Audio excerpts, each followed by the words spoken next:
तो hello guys, welcome to channel मीगोन 05। मेरा नाम है मीकू और आज हम बात करने वाले हैं कैसी रही डब्ल्यूडब्ल्यू स्मैकडाउन, कौन कौन से मैचेस देखने को मिले, कौन कौन एडवांस हुआ इंटरकॉन्टिनेंटल चैंपियनशिप के टूर्नामेंट में। तो लेट्स बिगिन। तो गाइस, आज की स्मैकडाउन की शुरुआत हुई परफॉर्मेंस सेंटर के बाहर, जहां पर एक्सीडेंट देखने को मिला जिसमें एलायंस हुए इंजर और फिर पैरामेडिक्स की टीम उन्हें लेके गई। और जब जिस गाड़ी के साथ उनका एक्सीडेंट हुआ, जब उसकी खोजबीन करी तो उसके अंदर हमें मिले जेफ हार्डी और उनके साथ एक अल्कोहल की बॉटल। तो ये रियल लाइफ में भी उनके साथ बहुत बार हो रखा है क्योंकि वो अल्कोहल वगैरह करते रहते हैं और अब पोर्ट्रे कर रहे हैं ये WWE वाले स्मैकडाउन में भी। तो अब देखते हैं क्या होता है। इतना खास सेगमेंट मुझे कुछ लगा नहीं है क्योंकि जेफ हार्डी का फर्स्ट क्लास मैच हो सकता था आज डैनियल ब्रायन के साथ और एलायंस का भी एजे स्टाइल्स के साथ, पर लेट्स होप फॉर बेस्ट क्या होता है आगे। तो उसके बाद एक बैक स्टेज का सेगमेंट था जिसमें WWE का एक स्टाफ मेंबर कहता है कि अब वो दोनों लोग कम्पीट नहीं कर पाएंगे क्योंकि उनका इंटरकॉन्टिनेंटल चैम्पियनशिप का मैच था सेमीफाइनल्स, पर अब वो नहीं कर पाएंगे। तो इसीलिए एजे स्टाइल्स और डैनियल ब्रायन का फाइनल्स होगा। पर डैनियल ब्रायन पता नहीं क्यों उससे मना करते हैं और कहते हैं कि नहीं, किसी और को एक मौका मिलना चाहिए उनकी जगह रिप्लेस होके।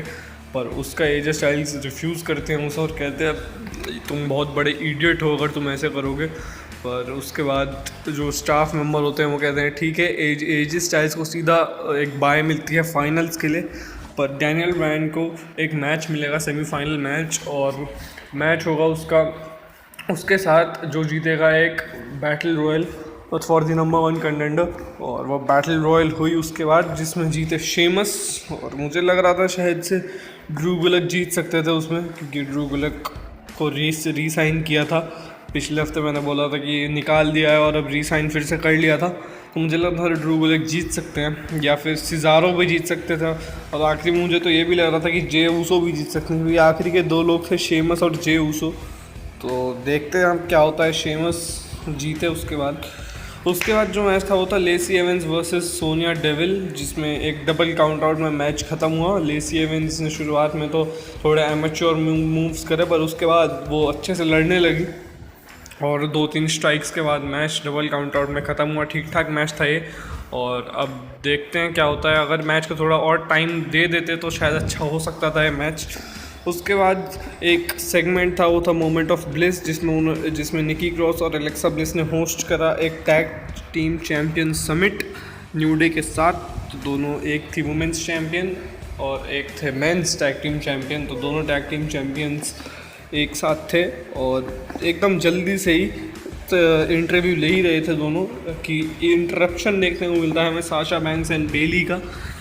उसके बाद एलेक्सा ब्लिस फिर से साशा बैंक्स की हर हफ्ते की तरफ बेइज्जती करती हैं कि तुम अकेले कुछ नहीं हो, तो उस पर बेली कहती हैं कि आज तुम्हें दिखा देते हैं कि हम कौन हैं, और इसीलिए साशा बैंक्स लड़ेंगी तुमसे। और जिसके लिए साशा बैंक्स बिल्कुल भी रेडी नहीं थी। तो पहले तो वो अजीब सा एक्सप्रेशन देती हैं, पर उसके बाद वो कहती हैं कोई बात नहीं, लड़ लूँगी मैं।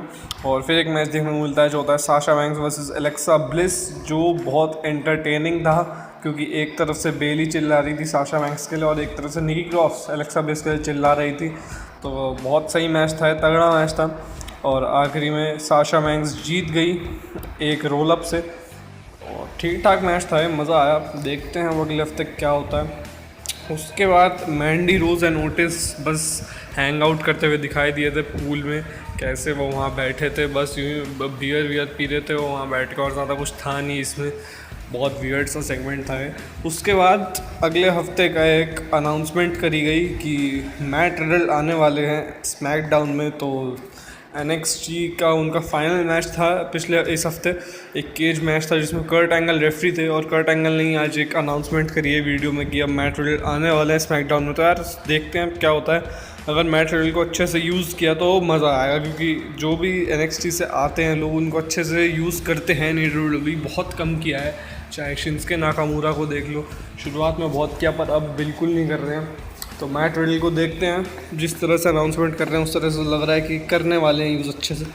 उसके बाद था मेन इवेंट जो था इंटरकॉन्टिनेंटल चैम्पियनशिप का टूर्नामेंट सेमीफाइनल, जो था डैनियल ब्रायन वर्सेस शेमस, जो थे winner of the battle royal. और ये मैच भी तगड़ा था जिसमें डैनियल ब्रायन जीत गए आखिरकार, एक रनिंग नी मारी आखिरी में और फाइनल्स में एडवांस हो गए।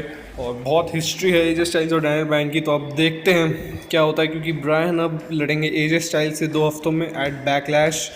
और मैच के बाद हार्डी आए रिंग में और उन्होंने शेमस को मारा और शो ऑफ एयर जाने ही वाला था तो उन्होंने बहुत मारा।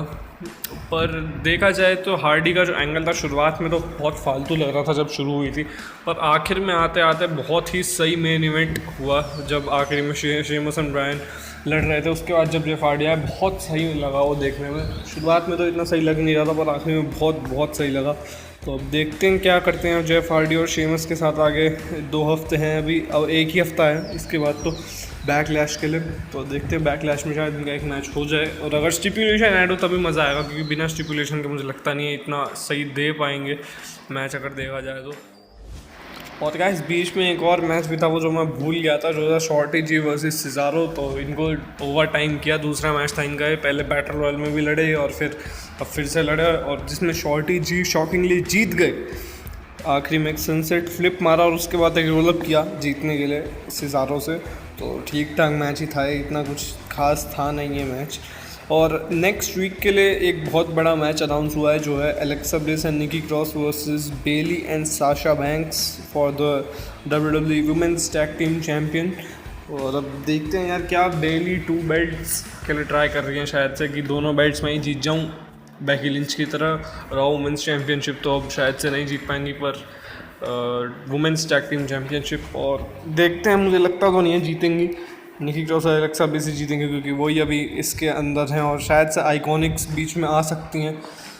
तो देखते हैं क्या होगा नेक्स्ट वीक ऑन स्मैकडाउन। तो guys thanks for watching my video and please make sure that you subscribe to my channel. ऐसे और वीडियोस देखने के लिए रेसलिंग पर सब्सक्राइब कर लेना मेरे चैनल को, और see you next time, bye bye.